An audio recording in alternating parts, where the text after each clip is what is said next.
Yours. Good afternoon. I'm Sonia Ralston-Elder, and I'm an advisor to the Duke chapter of the American Constitution Society. On behalf of ACS and our co-sponsors today, the Education Law and Policy Society, the Federalist Society, Hogan and Hartson, and the Program in Public Law, I'd like to welcome you to this panel discussing the legal implications of the Supreme Court's recent decision in Parents Involved in Community Schools versus Seattle School District Number 1.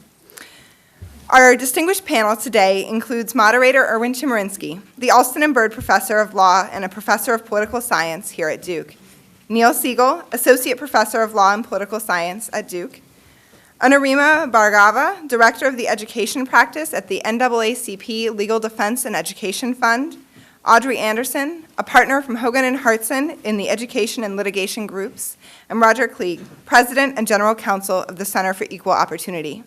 Thank you all for coming, and we hope you enjoy the panel discussion and participate with your questions later. Without further ado, I'll turn it over to Professor Chemerinsky.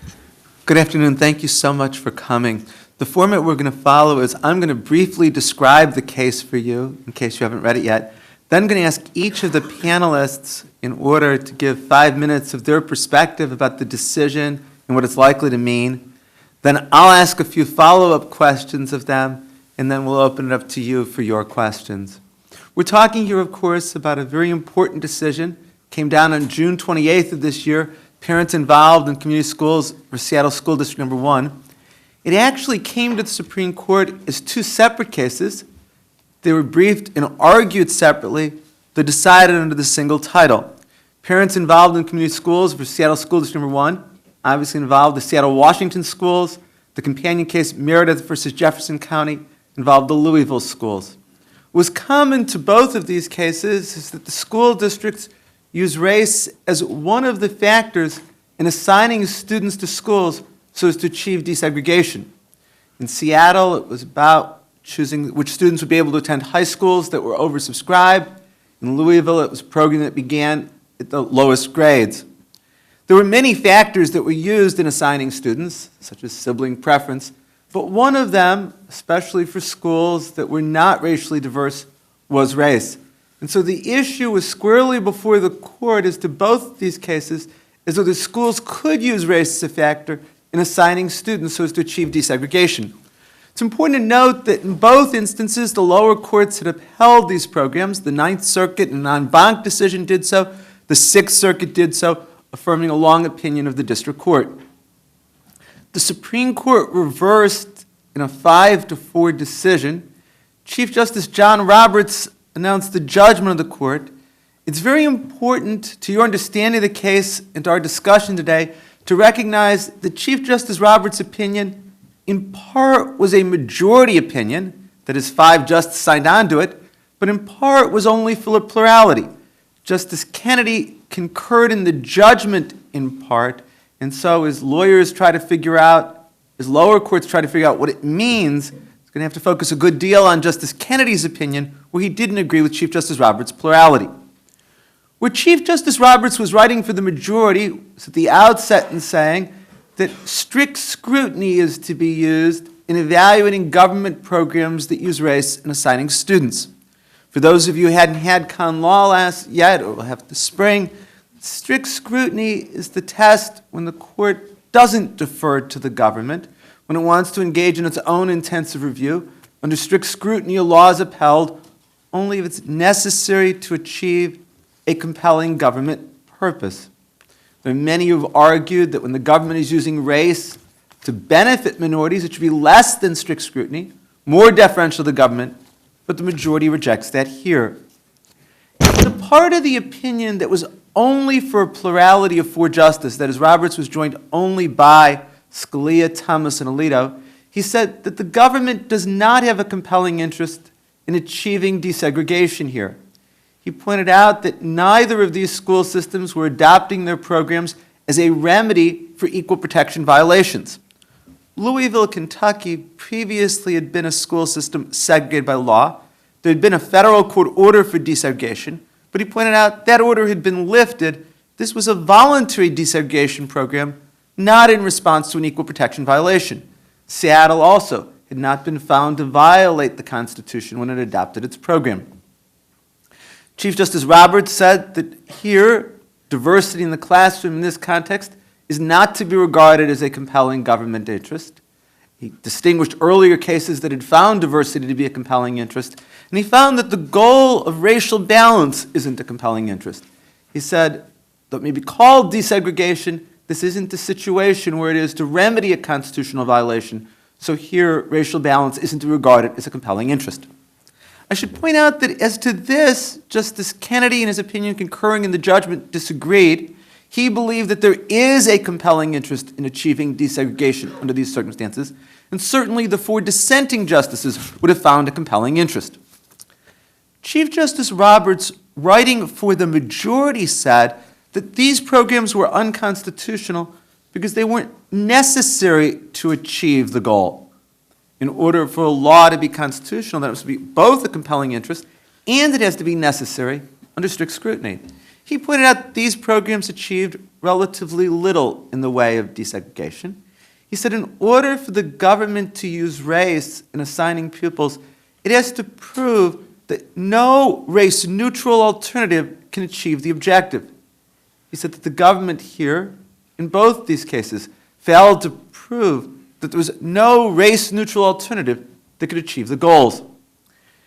Justice Kennedy agreed that that's the standard. He too expressly said the government can use race in assigning students only if there's proof that there's no race-neutral alternative that could succeed. But there's another way in which Justice Kennedy separated himself from Chief Justice Roberts' opinion. Justice Kennedy said he believed that race could be used in doing things like drawing attendance zones or deciding where to build new schools for purpose of desegregation. It's just when the government is using race in assigning particular students that the government has showed there's no race-neutral alternative. It appears that Chief Justice Roberts' plurality opinion would say that race can be used in any of these ways only if it's necessary to achieve the result, where Justice Kennedy is willing to give much more deference to the government in using race if it's not about assigning students, but doing more systematic things, things like drawing attendance zones, building new pupils. Finally, Justice Breyer wrote the dissenting opinion that was joined by Justices Stevens, Souter, and Ginsburg. Justice Breyer's dissenting opinion was long. In fact, I should point out, if you don't know, that the entire opinion was long. The slip opinion in this case was 184 pages long. Justice Breyer's dissenting opinion stressed that American public schools are increasingly racially segregated. He pointed to statistics, including those from Professor Clodfelder, to show the increasing segregation of schools across the country. He also pointed out that there are many voluntary desegregation plans, and he said that these would be in jeopardy as a result of the decision. And he, of course, went point by point through the majority and the concurring opinions, disagreeing with them, arguing that there is a compelling interest in desegregation, and arguing that these means should be permissible. So that's a quick description of the case to set the stage. And I think what I'll do is just start with you, Roger, and just let everybody take 5 minutes and go down the road. Very good. Thank you for inviting me, and I'm delighted to be here. And I appreciate the professor sort of setting the stage, since it saves all the panelists some work. I agree with most of the characterization of the decision, except every place where you heard the term desegregation, you should mentally substitute the phrase racial balancing, because that's really what was at issue here. This was not a case about desegregation. This was a case about racial balancing. Also, when you hear the phrase voluntary in this context, you need to keep in mind that the use of race-based assignments here was voluntary in the sense that the school boards weren't being forced to do this. But wasn't voluntary for students. They had no choice in which schools they were allowed to attend and which schools they weren't allowed to attend on the basis of race. So in this sense, the school system use of race was voluntary in the same sense that the Jim Crow systems were voluntary. Nobody was forcing them to do it.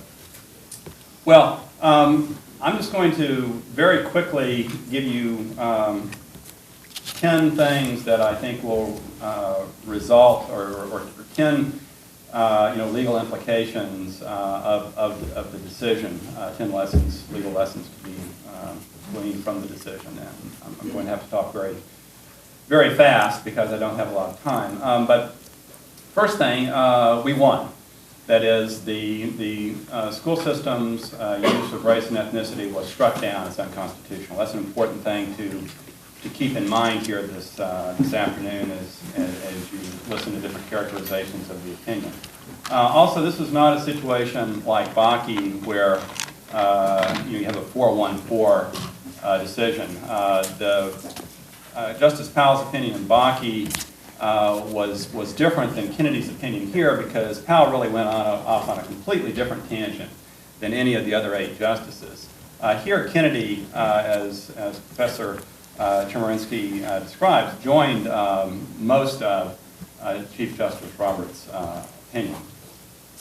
Another difference, practical difference, is that it's easier for universities to hide what they're doing and to deceive the public about their use of race and ethnicity than it is for school boards. But I'll come to that in a second. It's interesting that one place where I disagree with Professor Chemerinsky is I think that the reason that Kennedy didn't join part of Roberts' decision is that Kennedy wanted dicta in there that Roberts was not willing to put in there. Which is sort of an odd reason to keep, not to join a decision, that you're insisting on dicta, but I think that's what's going on. I think that this decision is going to have a good effect on school boards. As I said, these were not crazy plans that were struck down, and yet they were very skillfully defended, but they lost. And at the end of the day, the school boards had to spend a lot of money, and now they're going to have to spend even more money because they're going to have to pay the other side's lawyers as well as their own. School boards are much more politically accountable. They're not going to want to have to explain to taxpayers why they had to spend all this money. Also, racial and ethnic preferences are very unpopular. That's a lesson that we're seeing over and over again when this is put to a vote in different states. So I think that most school boards are going to look at the outcome here and conclude that using race and ethnicity is just not something that we want to do. I think this is going to have a good effect on universities because the majority opinion said that the use of race per se is not something that's permissible. You've got to have a goal of intellectual diversity, and they also struck down a plan as not considering race-neutral alternatives. So I think that's going to apply to universities as well. By the same token, I think that employers and contractors who use racial preferences are going to see that there's a majority on the Supreme Court that's very skeptical about the use of race and ethnicity. Same thing with state and local officials who are engaged in racial gerrymandering. The Supreme Court's now if you add up the votes, you've got a majority that clearly don't like that either. Roberts and Alito are clearly, I think, on the same page as Thomas and Scalia when it comes to this kind of racial discrimination, whether it's for politically correct reasons or something else. Doctrinally, I think that this is a good decision. Narrow tailoring is being taken seriously. The court struck down, as I said, these plans because they were not narrowly tailored. It's important doctrinally because the compelling interest clearly has to be non-racial. And it's also important because Chief Justice Roberts made clear that you have to consider the costs of racial and ethnic preferences as well. That the kind of racial essentialism that is inevitable when you tell somebody that they can or can't go to a school because of their race or ethnicity has an enormous inherent cost, and that any time an interest is being put forward as compelling, it has to be weighed against that cost. I think that, and this isn't a legal implication, I think we're having a panel tomorrow that's going to talk about the policy implications, but just very quickly, I think that this is going to have a good effect on policy as well because it's going to force school boards actually to focus on improving schools rather than on simply achieving a politically correct racial and ethnic mix. and it's also going to help force the civil rights establishment to confront the real problems in the African American community in terms of education and the reason that a disproportionate number, unfortunately, of African Americans and to a lesser extent Latinos are graduating from high school without good educations. Thank you. Audrey? Thank you very much, and I want to say thank you to the students for allowing me to participate in this panel today. Always happy to be here and very happy to talk about this case today. I think that part of what I add to the panel is that we at Hogan and Hartson represented the Seattle Public Schools in this case. We got involved after certiorari was granted by the Supreme Court. So I had a real client in a real case before the court, and in a very important case that lots and lots of people were watching because of the important implications going forward. And Roger's very first point kicked off something that also was came up for me this weekend when I was visiting with a law school classmate who I hadn't seen for a while.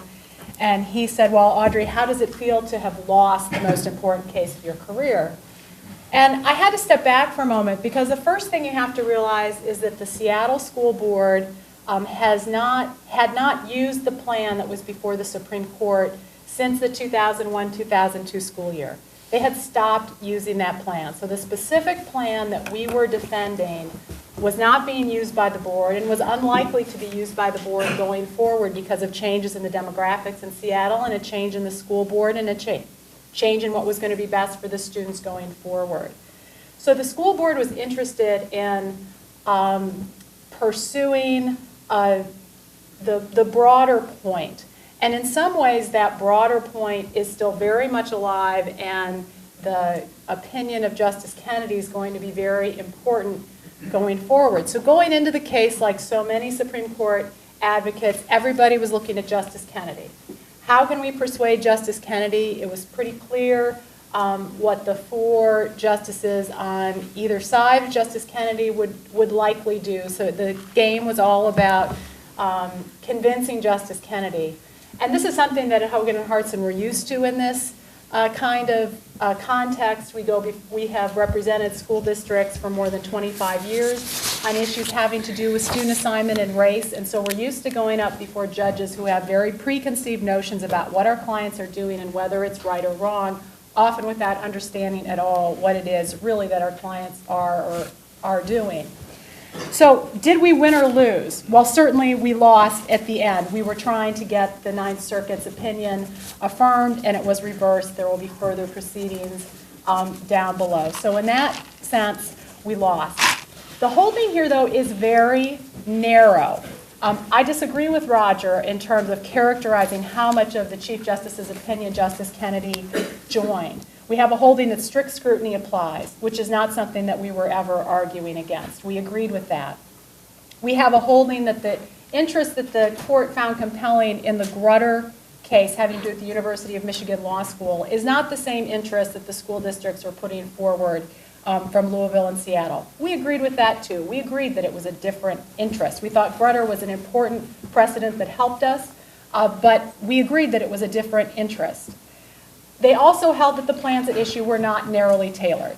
As Professor Chemerinsky said, because the school districts had not, in the court's view, satisfied the showing that race-neutral alternatives would not work.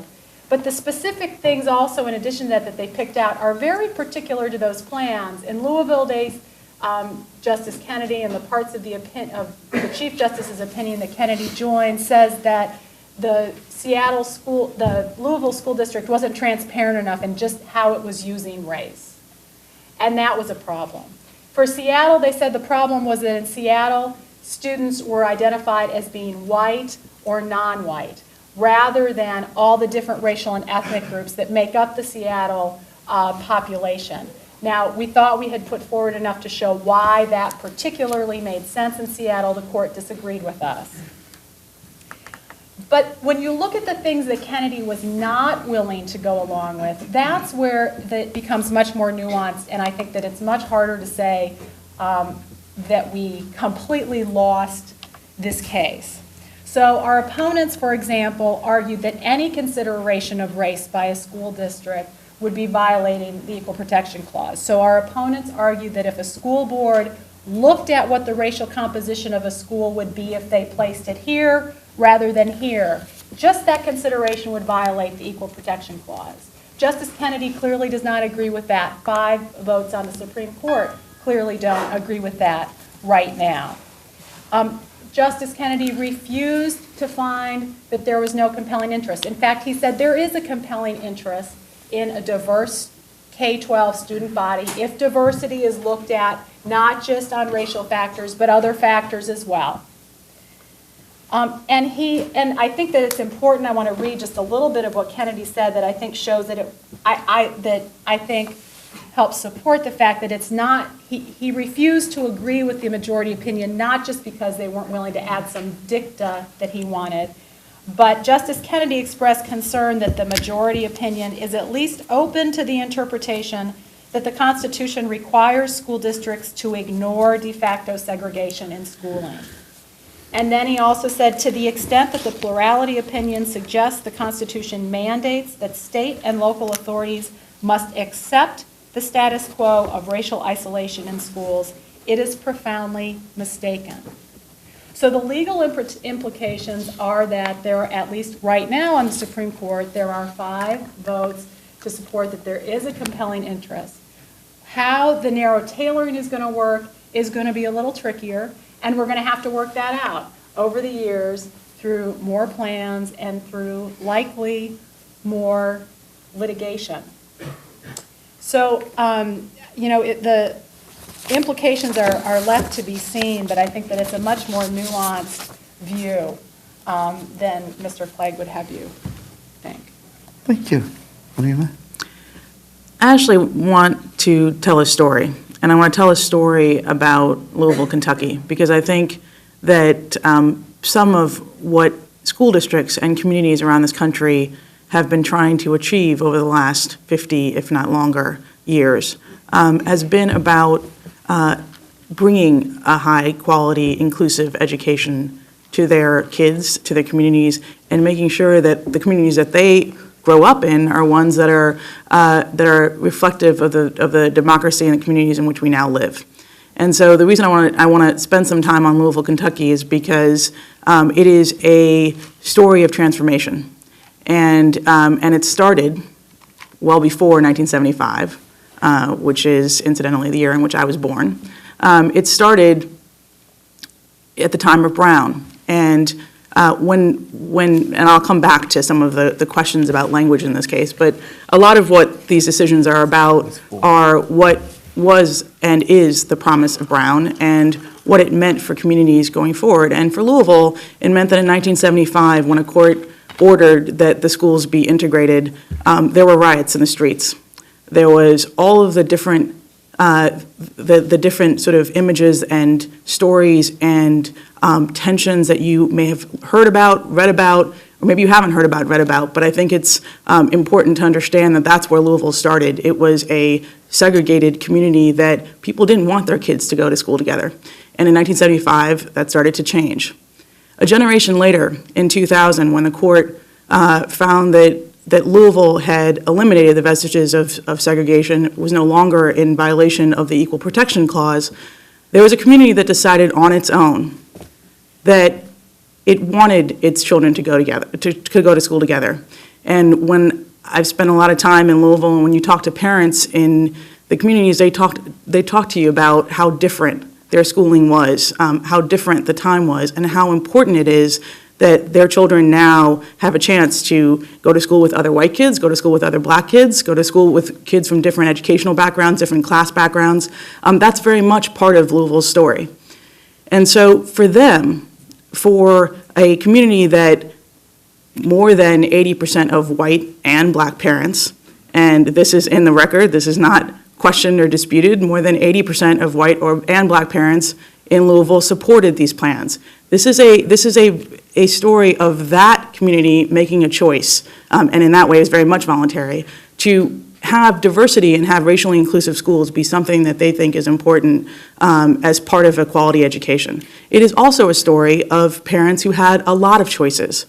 95 to 96% of parents in Louisville and in many communities around this country that have these kinds of choice plans, which is where you give parents a number of different choices about where they go to school. And one of the factors you consider in that process is race, the racial composition of the school. It is not the factor. It's not the determining factor in most cases.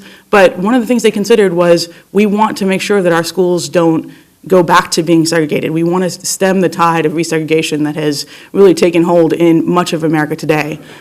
So that's the story of Louisville. I mean, Louisville's known for lots of other things, including Muhammad Ali and disco balls. But I think that to leave that out, to leave out the fact that there's so many parents and so many children who have grown up in Louisville and have really learned in that process of how important it is to them that they had an integrated school experience, that they live in integrated neighborhoods now, that they are more comfortable, they are able to work with people of different backgrounds. That is something that they learned over time, that they experienced over time. And so for them, when there was a chance that this decision would bring all that down, they talked to me about feeling like they were going to rot from within. They talked to me about how it would just be devastating for their community, and I don't mean this. I mean to describe this as I can talk about different particular parents, but they're parents of all different racial backgrounds. So this isn't a story of black parents wanting their kids to go to to follow white kids into particular schools, or it's not even a story of one white parent, Crystal Meredith, who wanted her child to go to one particular school, and he goes there today, and he's gone there for many, many years. It's a story of lots of different parents and lots of different communities learning over time that the promise of Brown, which was inclusive, diverse schools that brought about equal educational opportunity for all students, that's a promise that they want to continue to pursue. And so for the Supreme Court to come in and say that we're going to tell you or take some tools that you've been using for a very long time off the table and make it much less, make it in some ways not as easy for you to continue to try to actually promote diversity in your schools. That's something that's devastating for those communities because they have worked for decades to try to figure out how it is that they bring quality education. I want to talk a little bit about language because as you heard from Roger and you will hear quite a lot in these cases and cases about race and where race is in our society, it is often about language. Is it racial balancing? Is it desegregation? Is it racial preferences? Is it educational opportunities? What is it that's going on in terms of how we describe what we're doing in terms of race-conscious programs in America today? I think you should pay attention to that language and how it's used and how it's been used for a very long time. But what I think it's important that we do is kind of move beyond all this rhetoric to the reality of the fact that American public schools are in crisis. They're in crisis not only for low-income Latino and African-American students, the people who I work for and work on behalf of every day, they are in crisis across the board in terms of whether they're preparing our students to actually be able to live and work and play together in a global society. And so if we need to figure out how it is that we as communities and we as parents and we as civil rights lawyers and activists actually try to bring quality education to those kids. And it is not a time to start taking tools off the table because we need them. And so when I think about these cases, they are part of a larger frontal assault on effective tools to try to bring about racial equality in education. And so when we think about voluntary and conscious efforts to try to address racial inequality, why, if we're trying to address something that we all know is here, there's a national obsession with the achievement gap, there's a national obsession with the opportunities that people have to attend higher education institutions, to attend quality public schools, why is it that we then say we want to be blind to how it is that we can actually get there and be blind to race and the way in which it's influenced the kind of opportunities that people have and the way it continues to influence what's going on in American education today. So I want to end there, but I want to have us come back to some of these questions about really what we need to be doing about bringing quality education to our kids, because that's the question on the table.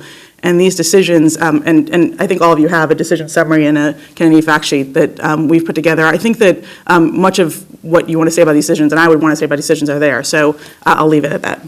As I introduce the final speaker, Neil Siegel, I should point out that he wrote a terrific article on this topic, a very nuanced article that was in the Duke Law Journal this past year. And if this panel inspires you, I hope it will, to do more reading, I think his article is a wonderful place to begin.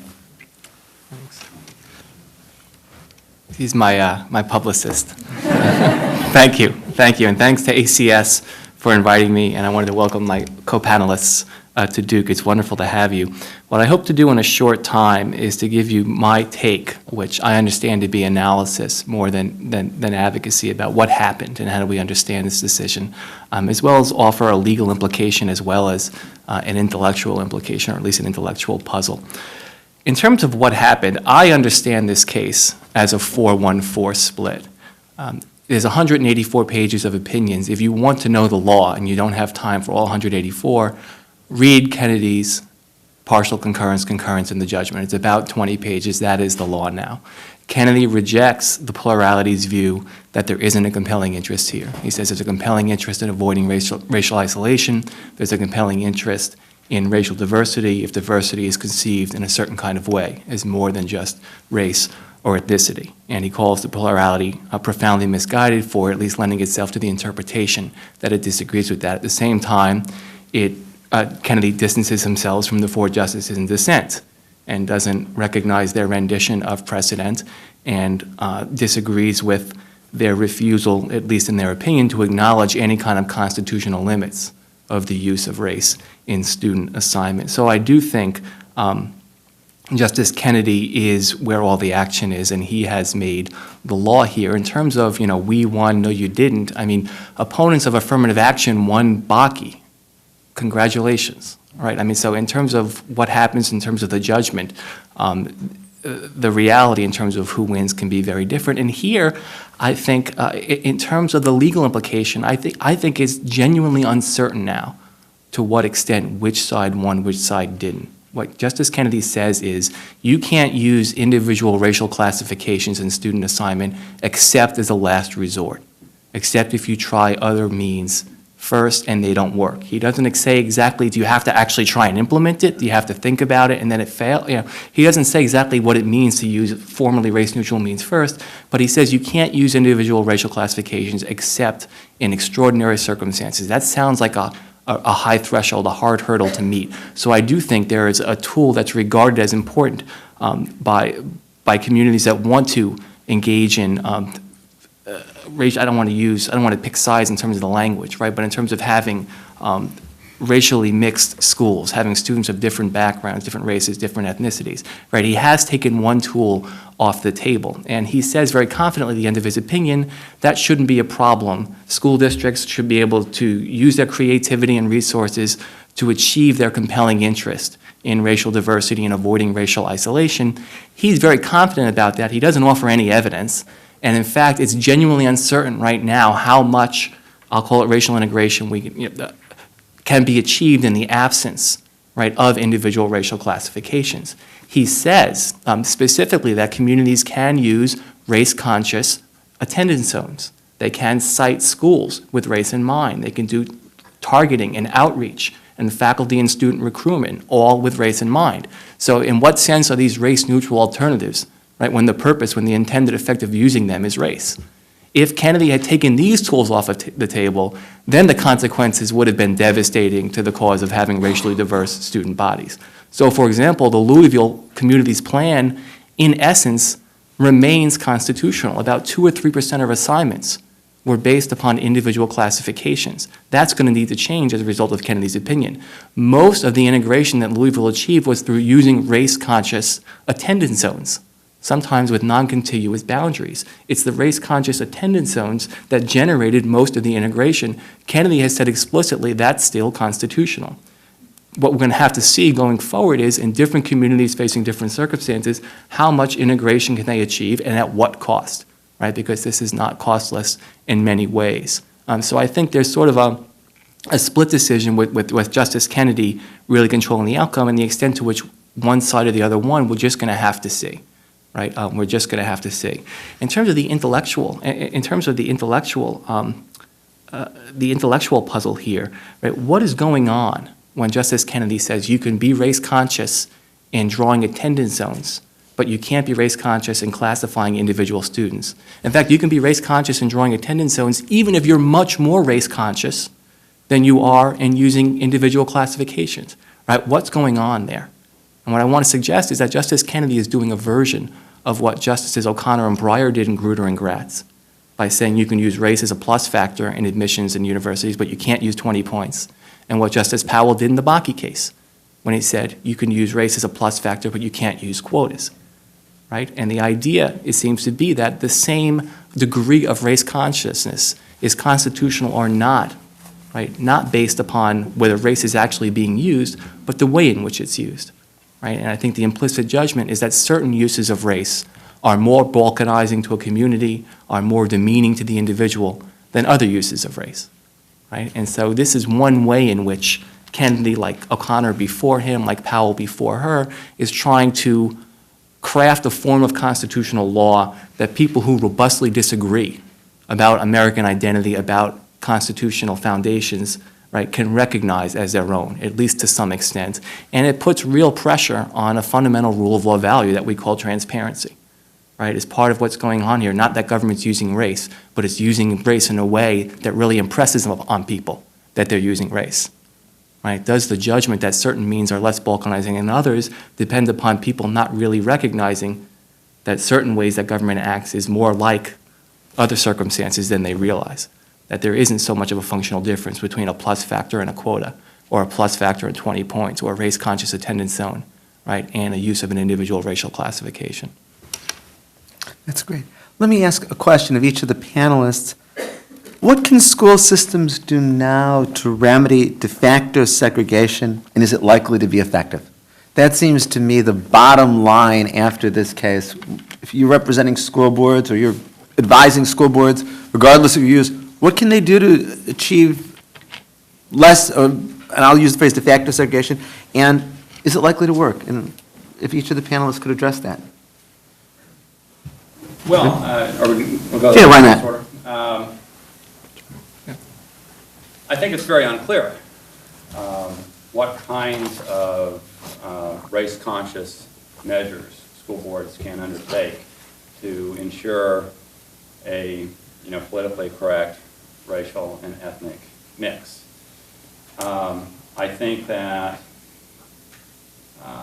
anything that school boards do is therefore risky and risks costly and time-consuming litigation, risks expenditure by resources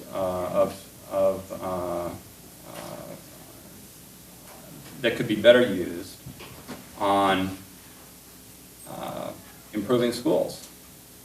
And if I were on a school board, I would forget about trying to achieve a particular racial and ethnic mix in schools, and instead try to figure out how to make sure that all kids got the best possible education wherever they go to school.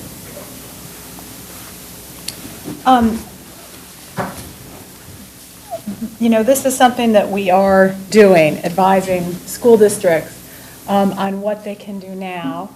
And some of what they can do are some of those race-neutral things that citing schools, drawing attendance boundaries, different kinds of recruiting, different kinds of resources. And it's not inconsequential that there seems to be a little bit more safety in doing those things now than there used to be. There were school districts who were having those kinds of decisions challenged, if not through litigation, through people threatening litigation. The thing that's important to know if you're a school board is that any time you change your student assignment plan, it's risky. If you consider race, it's risky. If you don't consider race and you change your student assignment plan, it's risky because parents don't like to have to send their kid to a different school than they went to last year. They're going to look for whatever they can look for to keep their kid in the school they went to this year because they don't want their kid to go to the school they went. They want to keep that kid in that school. There's always going to be parents who are going to feel they have a constitutional right to send their child to the school that's closest to their home. They don't have such a constitutional right to send their child to the school closest to their home, but they're going to talk to the school board like they think they have that right. So it's always risky. But so they can do those race-neutral things. The puzzle is going to be figuring out what fits into narrow tailoring now. And Roger wants to talk about the cost to school boards. I think that we have to remember too, and I just have to make my plug for the benefits.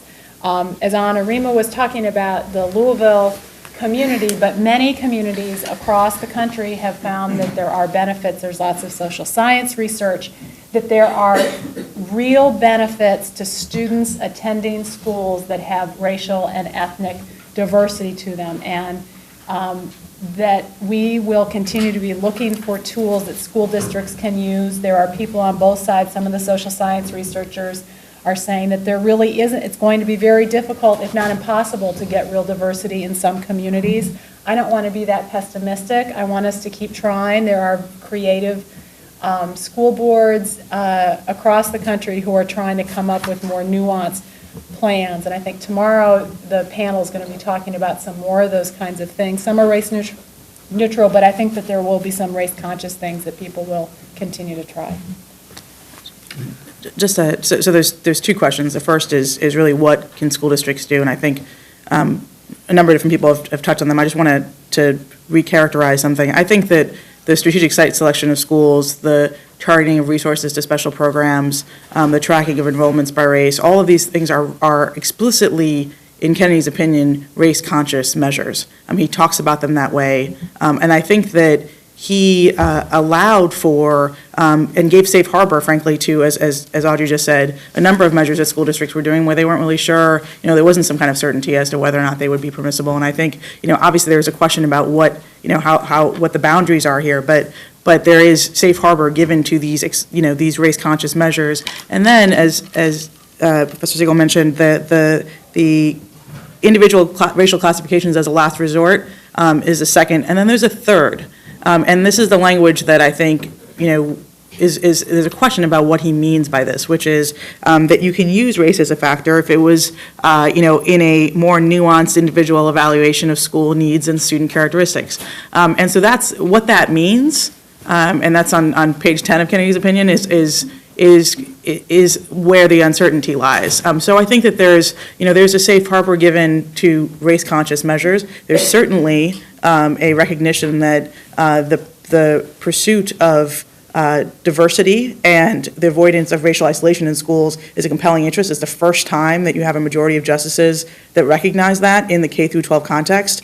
And then, but then the second question, which is what practically does this mean for school districts? And I think it's too soon to know. But I also think that that there is a movement away from saying to school districts, and I take this both in the majority and the plurality and Justice Kennedy's opinion, away from school districts being able to sort of determine what's most effective for them, and to think that school boards and school board members and communities don't think about race, and they won't think about race, and they frankly shouldn't think about race, and how they assign students to school is frankly far, far from the reality of what race means in American society today. And we joke at quite a bit about the fact that the Kennedy language about race still matters. It's like Justice Kennedy or Cornel West, like where are we right now? But clearly, like, but he's recognizing that, and I think and really talks a lot about that in his opinion. And I think what we see here is Justice Kennedy struggling with race, and he struggled with race throughout his tenure as a justice, but really struggling with it and coming to a very different conclusion, I think, in the K through 12 context, where I think he really recognized how important it is for us to try to address racial isolation and diversity in schools. School districts are understandably concerned about this decision. I think it's hard, as you can hear from all of us, to figure out what it means. I'd like to say that part of the costs that go along with, and this is my one moment of putting a plug on the other side, part of the cost to go along with school districts trying to try to pursue these plans is that they're folks who are trying to sue to shut them down. So if we could take that part of the equation off, we could actually sit there and try to figure out effectively what school districts can do. So, but in any case, I will stop there. But I think it's very hard to figure out what school districts will be able to do and how practically this will impact them, but there are tools clearly taken off the table. Yeah, if I were advising a school district, what I would say is use race robustly, although not exclusively, in drawing attendance zones. Allow less individual student choice. So in Seattle, they said there are no attendance zones. You can decide which school you want to go to in the district. And part of what Kennedy does is force a trade-off between integration and student choice. Use less student choice, use more in the way of attendance zones, even robustly race-conscious attendance zones, even attendance zones with boundaries that are separate, that force integration because you understand what's going on in the neighborhoods and who lives there.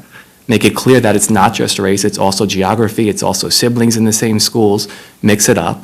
And if that doesn't create a reasonable amount of integration, document that, create a record, and then use individual racial classifications very modestly in a way that was allowed in Grutter, not saying that race is clearly and explicitly decisive, but we're going to use race and we're going to use student interests and the match between the student's interests and the schools and hardship for the student and the family, like access to after-school care and things of that sort, right? Real sensitivity to individual burdens on students and their families, and then go that route. But do that only after you've documented that using race-conscious attendance zones is not going to work.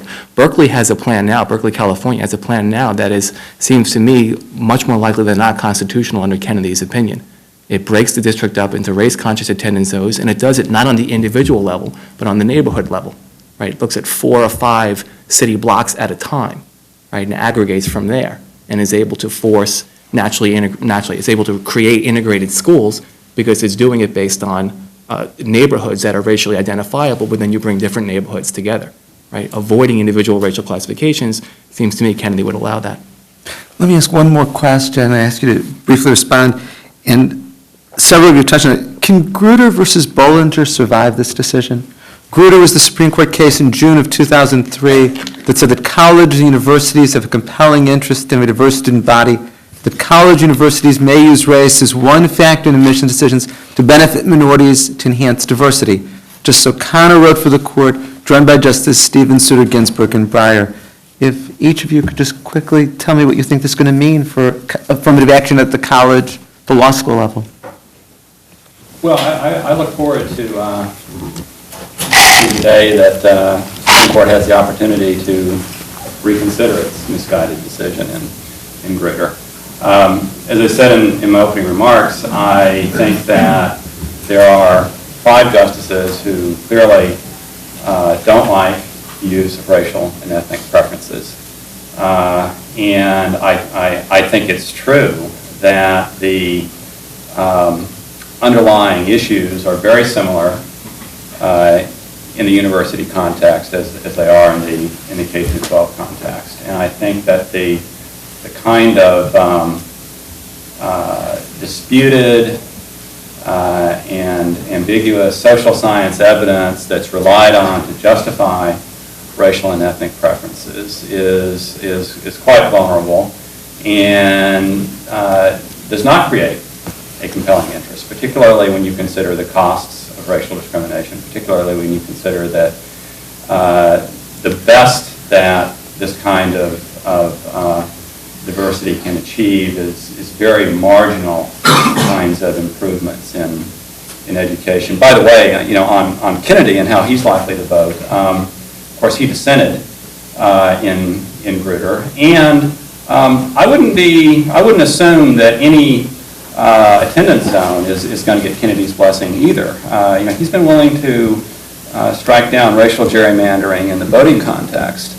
And I think that if a school board is too ham-handed in its use of race and drawing attendance zones, that they're vulnerable even there.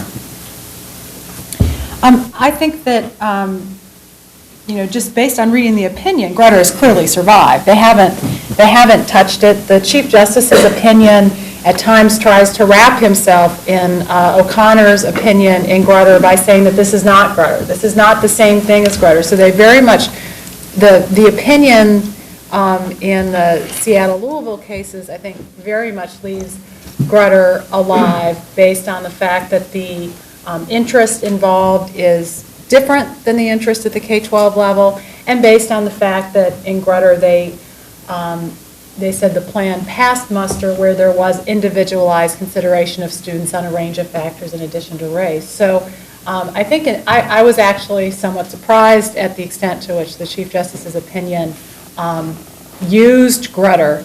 Not that that keeps him from changing his mind if another college or university case comes before the court.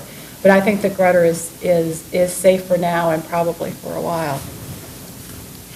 Grutter survives and is intact, as Audrey just said, and I think the question in terms of Grutter in terms of how the opinion is applied is really on which of the narrow tailoring factors that came out of Grutter and how do you actually use those going forward. I think in the higher education context, so meaning individualized consideration, periodic review, non-mechanical use of race, the burden on third parties, these are all questions, those are all factors that came out of Grutter that weren't applied in these cases. And so I think the part of Grutter that has it, how do those factors apply and in this context, which they sort of picked and chose what it is that they wanted to apply from Grutter from the narrow tailoring factors. I think that's the only thing that is left on the table where the decision itself survives.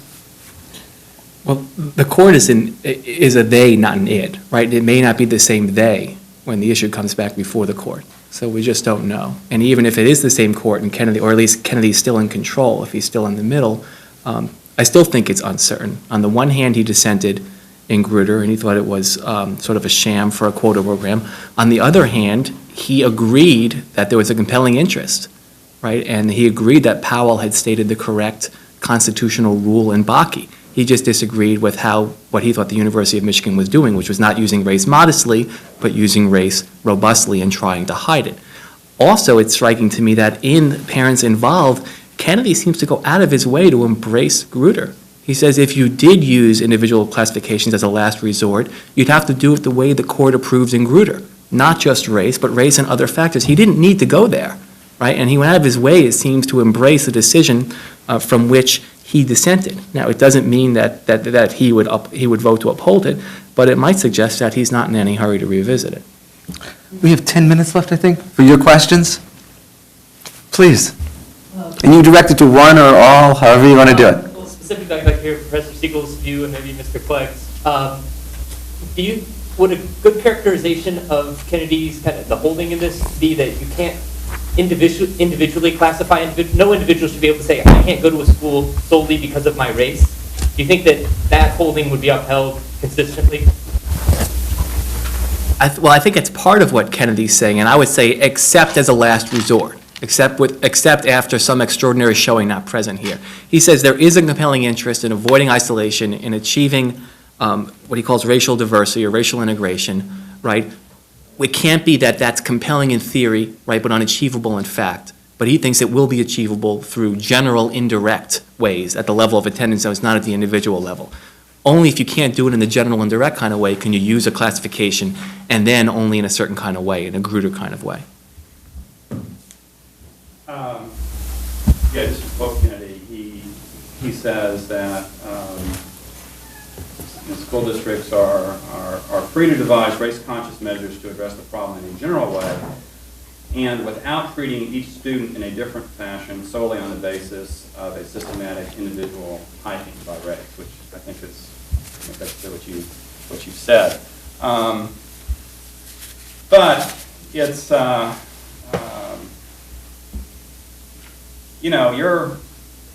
you're not that much younger than Professor Siegel, so I think you should read the whole decision by Kennedy and the whole decision by Roberts. I think that there's a lot of confusion in Kennedy's decision, and I think, if I were a school board and I was being asked to risk a lot of money on this narrow window that's being posited.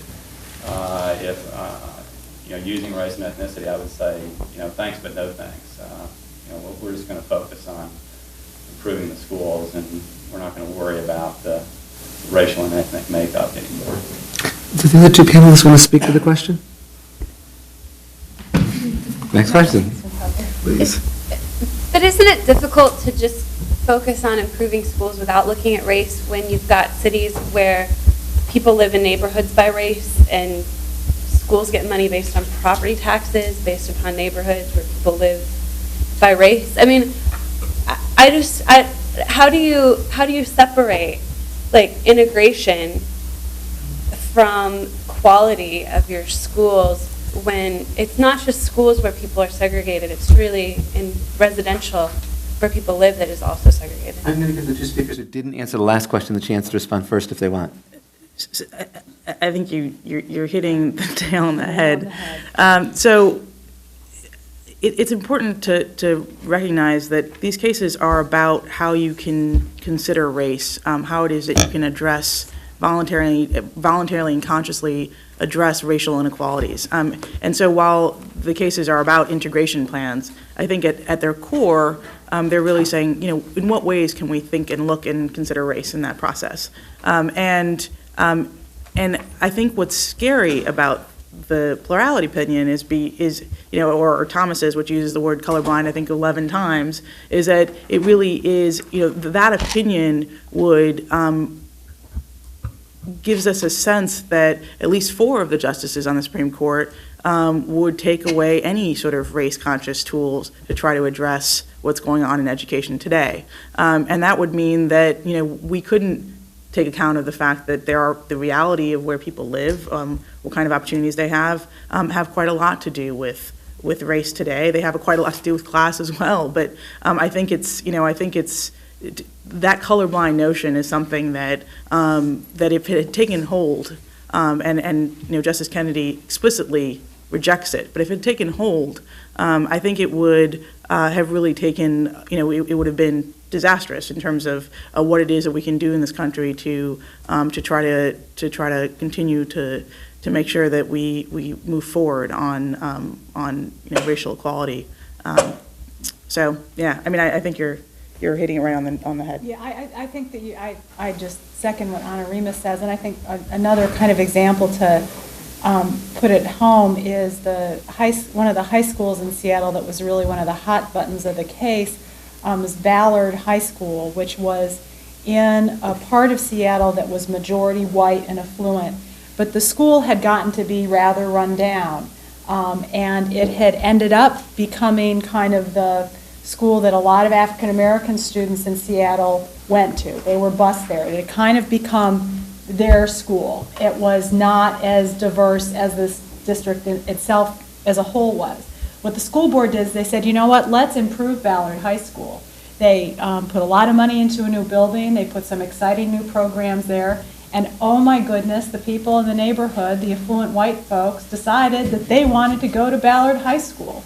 Some of them had been going to private school, but now that there was a good high school in their neighborhood, they wanted to go to Ballard. And one of the things that the school board explicitly said in the record of this case was one of the reasons why we want to use race is so that the African American students who live in South Seattle, where the schools aren't as good, where it's more segregated, we want to give them a chance to go to Ballard High School. While at the same time saying, and we're going to do some things to the schools that are in South Seattle where it's more minority in terms of the population, so we're going to be doing that too so that we can create another Ballard-like high school in South Seattle. But in the meantime, let's make sure that the African American kids have a chance to continue to go to that school. And they wouldn't if you just drew an attendance boundary because it's surrounded by white folks.